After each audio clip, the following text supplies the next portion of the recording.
पाठ 15 वापसी। जेम्स बस से उतरकर गिलगाल की ओर लगभग दौड़ ही रहा था ताकि जल्द से जल्द यह खुशखबरी सुनाया जा सके। पास्टर मुझे वह नौकरी मिल गई है, हाँफते हुए जेम्स ने कहा। रसोई घर से आंटी भी दौड़कर आई। कुछ देर तक तीनों ने मिलकर परमेश्वर की स्तुति की। उस छोटे से घर में हालेलुया और स्तुति की आवाज गूंजने लगी। परमेश्वर की करुणा और विश्वास योग्यता और उसकी महिमा को देखकर उन्होंने उसकी स्तुति की। जेम्स ने उन्हें सारी घटना कह सुनाई। होटल से फोन नहीं कर सका। जेम्स ने कहा कि होटल से निकलते ही यहाँ पर के लिए बस मिल गई थी, इसलिए उसमें सवार हो गया। जेम्स, तुम्हें सबसे पहले अपने घर में समाचार देना चाहिए। वे लोग इंतजार कर रहे होंगे, उन्हें जल्द फोन करो। पास्टर जॉन के घर से जेम्स विरले ही फोन किया करता था। वह चाहता था कि वह कभी भी उनके लिए बोझ न बने। फोन करो, मत हिचकिचाओ। जब पास्टर ने पुनः जिद किया तब वह फोन की ओर बढ़ चला। नंबर डायल करने पर दूसरी तरफ से घंटी की आवाज सुनाई देने लगी। पिताजी ने फोन उठाया। पिताजी, यह मैं हूँ, जेम्स। हाँ बेटा जेम्स। वह महीनों पश्चात पिताजी की आवाज सुन रहा था। पिताजी। जेम्स को समझ में नहीं आ रहा था कि क्या कहे। पिताजी की आवाज सुनकर वह सब कुछ भूल गया था, नौकरी मिलने की बात भी।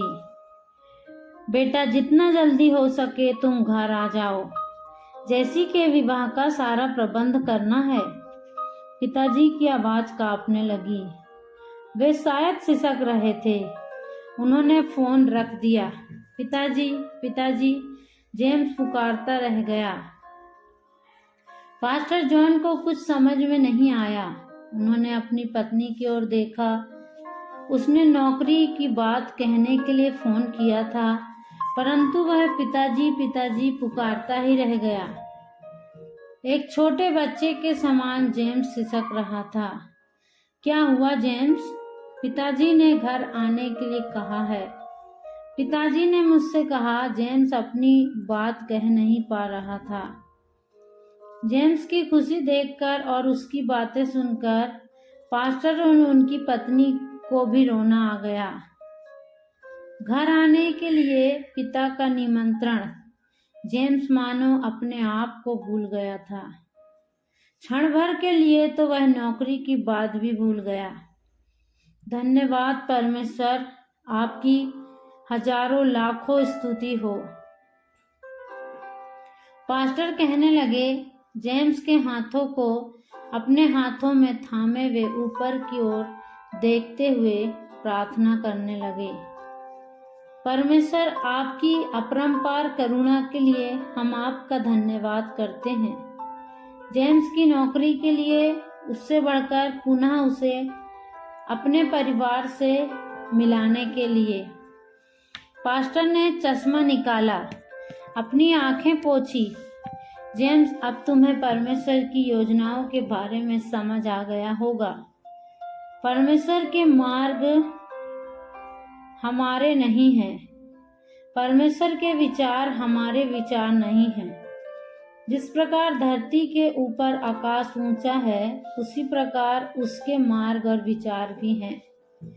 चूंकि वह नौकरी की बात बताना भूल गया था, अतः पास्टर की जिद के कारण जेम्स ने पुनः घर फोन किया।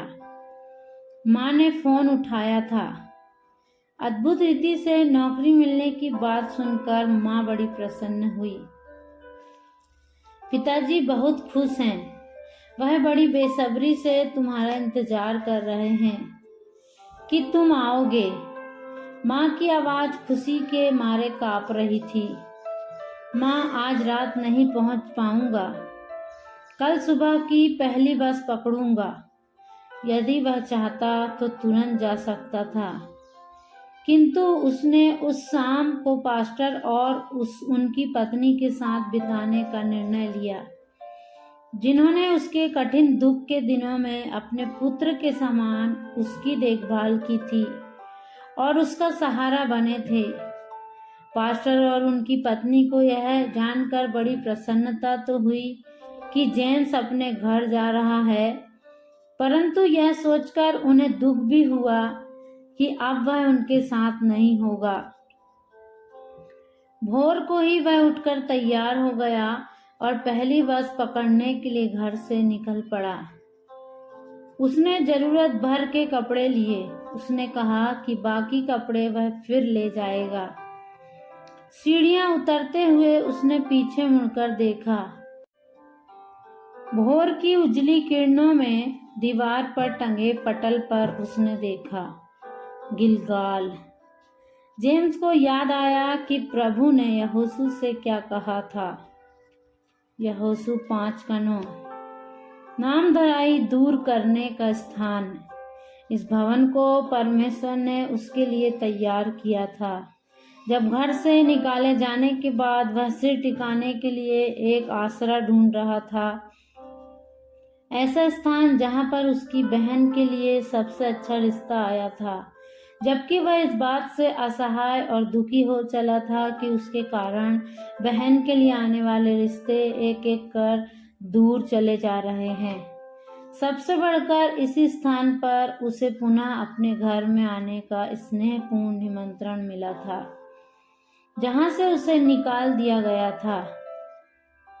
गिलगाल। यहीं पर परमेश्वर ने मेरे सारे अपमान को दूर किया है। पाठ 16। परिवर्तन। सुबह सुबह जब वह गांव में बस से उतरा तो दुकानें नहीं खुली थीं। जेम्स को बस स्टॉप पर अपना जीप दिखाई दिया। जीप की ओर जाते हुए जेम्स को बड़ा आश्चर्य हुआ।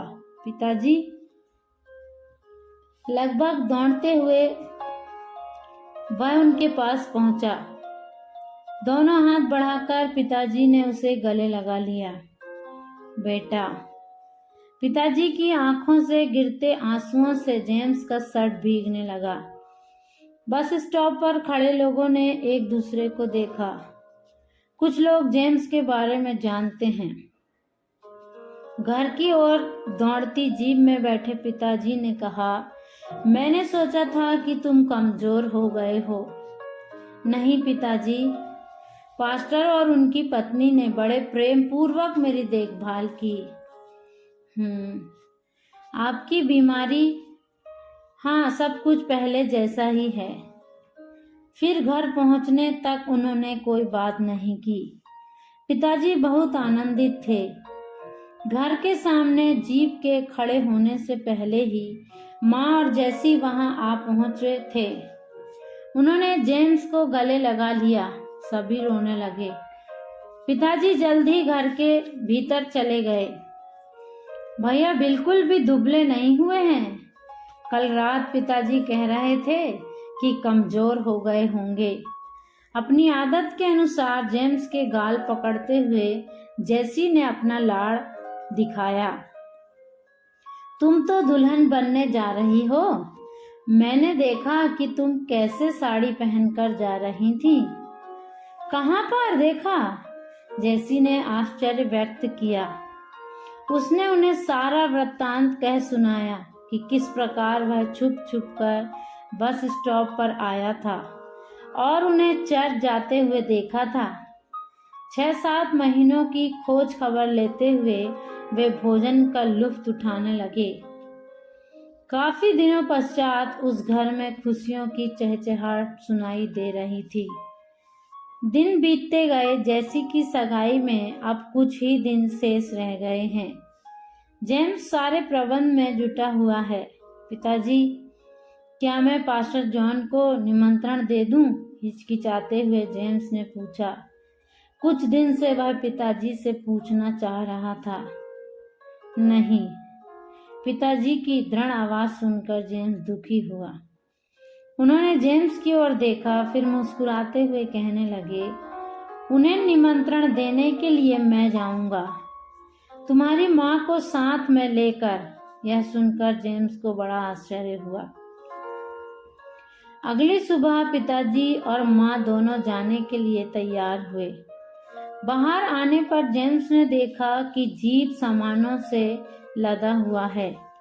खेत में उगने वाले कंदमूल, साग सब्जी, नारियल, एक बोरा चावल और ना जाने क्या क्या। माँ जब बाहर आई तो जेम्स ने देखा माँ के हाथ में एक पॉलीथीन बैग। पास्टर और आंटी को देने के लिए पिताजी कल ही खरीद कर लाए हैं। 2 साड़ियाँ, सफ़ेद धोती, शर्ट के लिए कपड़ा। जीप में चढ़ते हुए माँ ने कहा, पास्टर के घर का रास्ता और दूरी आदि के बारे में जानकारी लेकर जब वह जीप पर सवार हुए तो सब कुछ के लिए जेम्स ने पुनः परमेश्वर की स्तुति की। जेम्स ने पास्टर को पहले ही उनके आगमन के विषय में सूचना दे दी थी, इसलिए वे इंतजार कर रहे थे। जीप में से सामान उतराते देखकर पास्टर जॉन चकित रह गए। बाहर आकर उन्होंने कहा, यहाँ कोई शादी वगैरह नहीं है, और तो और यह सब रखने के लिए यहाँ जगह भी तो नहीं है। हंसते हुए पिताजी ने पास्टर से हाथ मिलाया। उनका निष्कलंक व्यवहार और बातचीत पिताजी को बहुत पसंद आया। हमारे बेटे ने हमें बताया कि आपने अपना समझकर उसकी देखभाल की है। हम नहीं जानते कि कैसे आपको धन्यवाद दें। पास्टर की पत्नी के सामने माँ आंखों में आंसू भरकर सिर झुकाकर खड़ी थी। वह सब भूल जाइए, हम तो इसे अपना सौभाग्य समझते हैं कि जेम्स जैसा एक अच्छा बच्चा कुछ दिन हमारे साथ रहा। जवाब पास्टर की ओर से आया। गिलगाल में परोसे गए स्वादिष्ट भोजन को ग्रहण करते हुए पिताजी कहने लगे, हम आपको अपनी बेटी के सगाई समारोह में निमंत्रित करने आए हैं। आप दोनों एक दिन पहले ही आ जाइएगा, सगाई के बाद ही लौटना होगा। अरे आप लोगों को परेशानी हो जाएगी, हम सीधे शादी में आ जाएंगे, ठीक है ना? कुछ ठीक नहीं है, शादी में तो आना ही है, उसमें कोई दो राय नहीं है। अभी हम लोग सगाई का निमंत्रण लेकर आए हैं। पिताजी कोई छूट देने के मूड में नहीं थे। तो फिर हम सगाई के दिन पहुंच जाएंगे। अगर ऐसी बात है तो सुबह सुबह बस की इंतजार करने की आवश्यकता नहीं है, हम जीप भेज देंगे। आपकी प्रार्थना के पश्चात ही हम सगाई के लिए घर से निकलेंगे। जेम्स के पिताजी की बातें सुनकर और उनके जीवन में परमेश्वर ने जो परिवर्तन लाया है उसे देखकर पास्टर बड़े आनंदित हुए। 17 नया स्थान। जेसी का विवाह समारोह अच्छी तरह संपन्न हुआ। उसके पति टॉमी सिंडिकेट बैंक में मैनेजर हैं। पूर्व में जितने रिश्ते आए थे उन सभी की तुलना में यह रिश्ता काफी अच्छा था। विवाह समारोह भी काफी अच्छी तरह संपन्न हुआ। जैसी सांवली है किंतु टॉमी गोरा चिट्टा युवक था। उसकी बातचीत, व्यवहार सब कुछ मन को मोह लेने वाला था।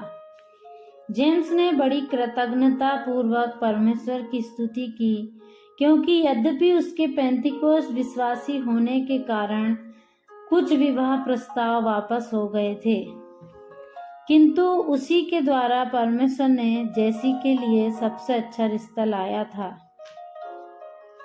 उसे नौकरी के लिए नियुक्ति पत्र भी प्राप्त हुआ। नौकरी का समाचार देने के लिए जेम्स हॉस्टल पहुंचा। फिलिप और उसके साथियों को पहले ही समाचार मिल चुका था। यह सुनकर उन्होंने एक साथ आनंद मनाया कि परमेश्वर ने किस प्रकार जेम्स के लिए मार्ग तैयार किया था। सभी ने जेम्स की प्रशंसा की। जेम्स, तुम्हें कुरियन सर के बारे में पता चला? फिलिप ने उसे टोकते हुए पूछा। नहीं तो, सर को क्या हुआ? कुरियन सर को कैंपस इंटरव्यू कोऑर्डिनेटर पद से हटा दिया गया है। बेल्जियम स्थित ग्लेक्सकीला के दफ्तर से विश्वविद्यालय में एक बहुत बड़ा शिकायती पत्र आया है। उन्होंने तुम्हारे संदर्भ में पत्र लिखा है।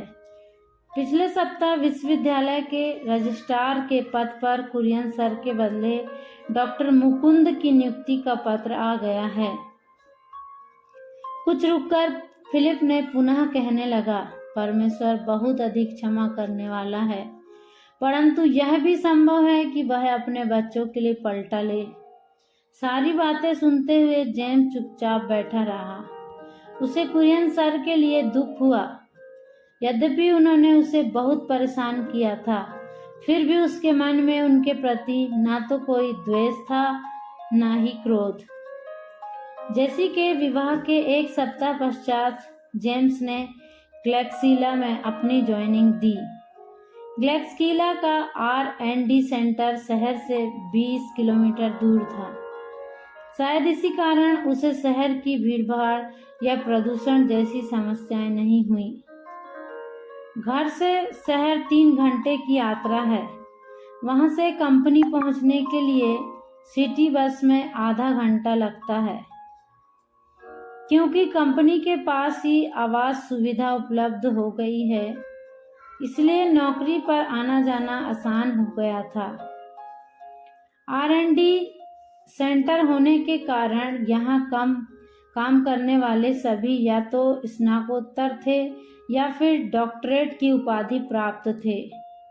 परियोजना का जनरल मैनेजर बंगाल के अघोष चक्रवर्ती थे। वे बहुत ही योग्य और कर्तव्यनिष्ठ व्यक्ति थे। पास्टर जॉन ने जिस आराधनालय के विषय में बताया था, वह कंपनी से थोड़ी ही दूरी पर था।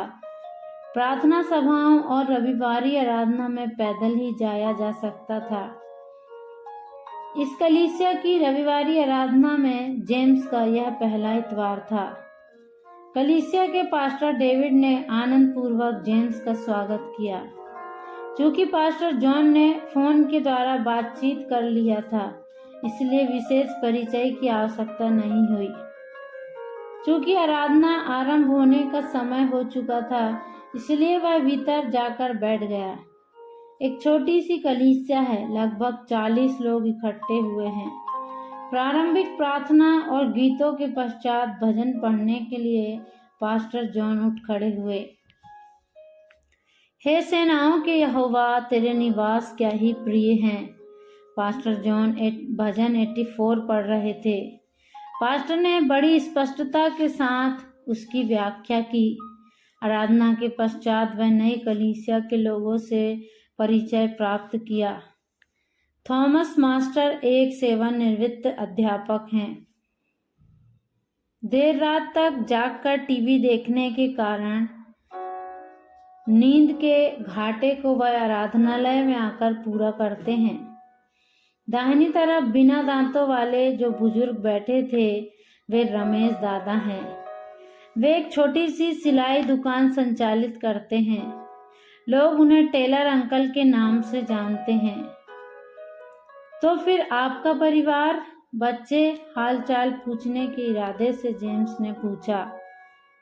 मेरा? माँ कहती है कि अभी मेरी उम्र नहीं हुई है। देखो, अभी मेरे दांत भी नहीं आए हैं। अपनी उन्मुद्द पोपली हंसी के साथ उन्होंने कहा।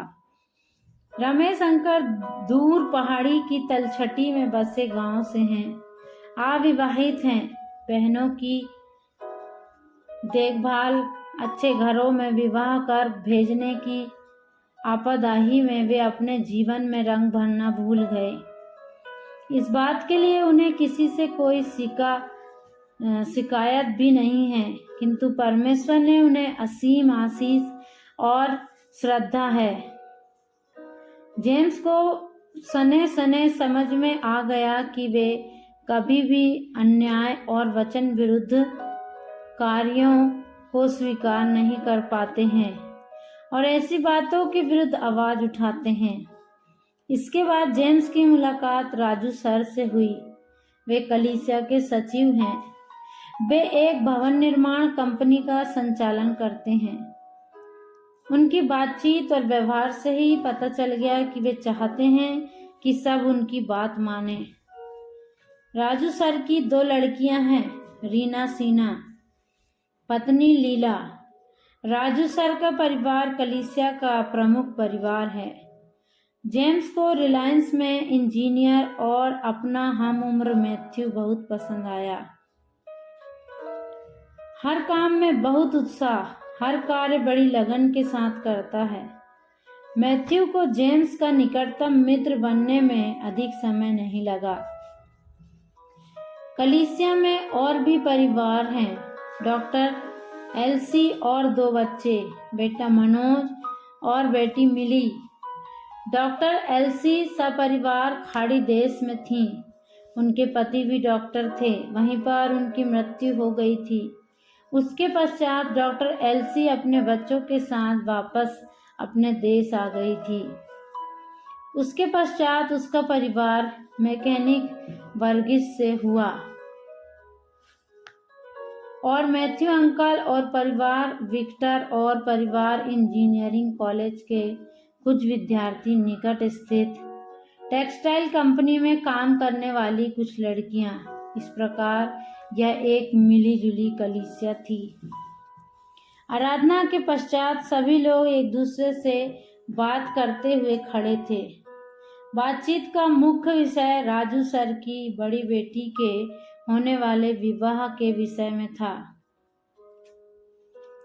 लड़का अमेरिका में डॉक्टर है, उसकी किस्मत बहुत अच्छी है। परमेश्वर ने कैसी बड़ी आशीष दी है, कैसा योग्य लड़का मिला है। सुना है बहुत ही आत्मिक है, बचपन से ही बहुत अनुशासन में पला बढ़ा है। मैथ्यू अंकल लड़के की तारीफों के पुल बांध रहे थे। अरे मैथ्यू, लगता है तुम लड़के से बहुत अच्छी तरह परिचित हो। क्या तुम भी कुछ समय तक अमेरिका में थे? तुम उसके बचपन का भी वर्णन कर रहे हो, इसलिए पूछ रहा हूँ। टेलर अंकल का प्रश्न उनको चुभ गया। नहीं, मैंने सुना है। कुछ भी हो, रीना बेटी के लिए योग्य वर मिला है, हर तरह से अच्छा है। रमेश अंकल के प्रश्न से बचने का प्रयास करते हुए उन्होंने कहा, हाँ हाँ, अच्छा मेल है, बकरी और भैंस जैसे।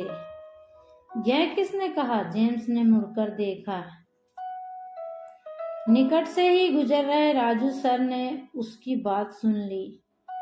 क्रोध के साथ उसकी ओर देखते हुए वे चले गए। माहौल बिगड़ता देखकर जेम्स वहां से खिसक लिया। सर, आपका नाम क्या है? जेम्स ने मुड़कर देखा। वही लड़का। मुझे सर मत कहो। तो फिर भैया बुलाऊं? जेम्स की बात समाप्त होने से पहले ही बालक ने अगला प्रश्न दागा। जेम्स मुस्कुराया। जैसी तुम्हारी मर्जी। मेरा नाम जेम्स है, तुम्हारा नाम क्या है? मेरा नाम जोस है। मैं सेंट जोसेफ विद्यालय में 11वीं में पढ़ता हूँ। मेरे पिताजी ही शिक्षक हैं। अरे हाँ, अभी आपने मुलाकात किया था ना वर्गीस से? वही, बिना रुके वह कहता ही जा रहा था। उसकी वक्पटुता, निष्कलंकता और सरलता जेम्स को भा गई।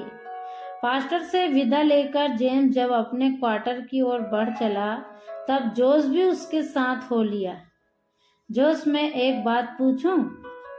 जब शादी की बात चल रही थी तब तुम बकरी और भैंस जैसी बातें क्यों कह रहे थे?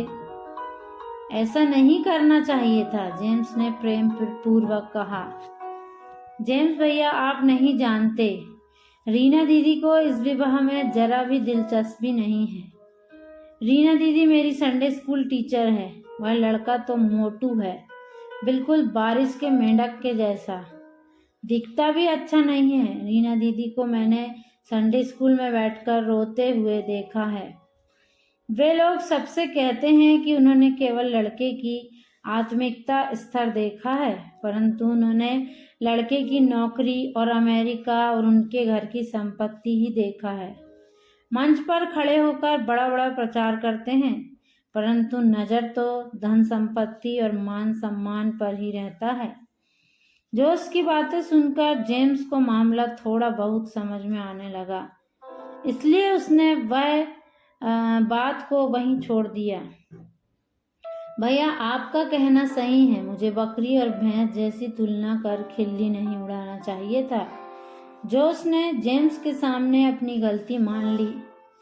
रीना का विवाह बहुत जल्दी अच्छी तरह संपन्न हुआ। हर बात में राजू सर की महिमा प्रकट थी। लड़के को देखने पर जेम्स को लगा कि जोश ने कुछ गलत नहीं कहा था। विवाह के पश्चात जेम्स डॉक्टर एल्सी की कार में वापस आया। कार में उनके साथ डॉक्टर का बेटा, एमबीबीएस का छात्र मनोज और इंटर की विद्यार्थिनी बेटी मिली भी थी। उस यात्रा के कारण वह डॉक्टर एल्सी और उसके परिवार से अच्छी तरह परिचित हुआ। वे कुछ समय तक सपरिवार खाड़ी देश में थे। उन्हें वापस आए हुए कुछ ही वर्ष हुए हैं। उनके पति खाड़ी देश में एक बड़े अस्पताल में न्यूरो सर्जन थे। वह बहुत उत्साही और नौकरी के साथ साथ सुसमाचार सेवा भी किया करते थे, किंतु उनकी अचानक मृत्यु ने उस परिवार को तोड़ दिया था। इस दुखद घटना के पश्चात डॉक्टर एल्सी ने गांव वापस आकर स्थानीय मिशन अस्पताल में मुख्य चिकित्सक के रूप में नौकरी पर लग गई थी। यह देखकर जेम्स को आश्चर्य हुआ कि सुसमाचार सेवा और दीन दुखियों की सेवा के प्रति यह परिवार कितना अधिक समर्पित है। अपने घर के सामने कार से उतरते हुए जेम्स का मन प्रसन्न था, क्योंकि एक ऐसे समर्पित परिवार से उसका परिचय हुआ था जो ईश्वरीय कार्यों में बहुत उत्साही था। Praise the Lord. प्रभु आप सबको आशीष दे।